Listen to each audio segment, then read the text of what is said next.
It's Christine Shirk and Kim Gilbert from the Register Guard, and for March Good Walks we are at the Wooden Shoe Tulip Farm in Woodburn, Oregon, where the season is about to explode. You can walk 40 acres of fields, bring your dog on a leash, do wine tasting, all kinds of things here to enjoy the beauty and spring color. So the Tulip Festival will begin on the 24th of March, goes to the end of April, and we're expecting peak bloom to be around about the second week of April. Sometimes it's earlier, sometimes it's later. This year the tulips are about 2 weeks out than normal, and so we're expecting a little bit later. So you walk through the field, sometimes you don't know what country you're in. You know, the different ethnic groups, it's unbelievable. But like I say, the world map that we have up, you know, we usually count how many pens are in the country. It's not counting Antarctica, things like that, but it's usually 135 to 140 countries. We had, about 3 years ago, we had a car come in late in the season. This car was going from Patagonia to Alaska. They were driving, and they wanted to come out to the tulip field, so we let them take their car out in the field and get pictures. But it's really a diverse group out here.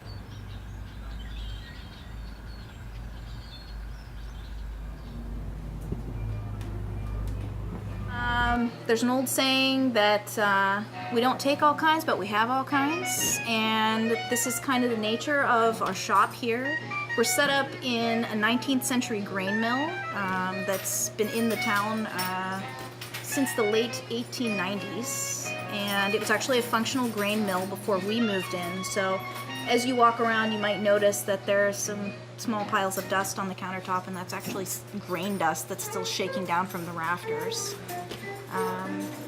But we've been here for about 20 years now, and Mike, the owner, has worked to amass just a really wonderful, eclectic collection of all kinds of different house parts, pieces, anything you can imagine, parts of buildings.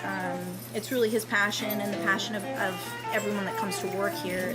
Well, they can go right over to Main Street, Aurora. There's a plethora of antique shops over there, and it's really in keeping with the historical aspect of Aurora in general. Aurora was actually founded in the 19th century by German immigrants who wished to start a utopian community, which this was. There's actually a historic house museum which focuses on the history of the town, and you can learn more about, you know, the town and its people there, its founders. And a lot of the buildings, the original buildings built by the founders and people living in the town in the 19th century still exist as antique shops here in the town. So it's a really fun way to experience antiques in an antique atmosphere.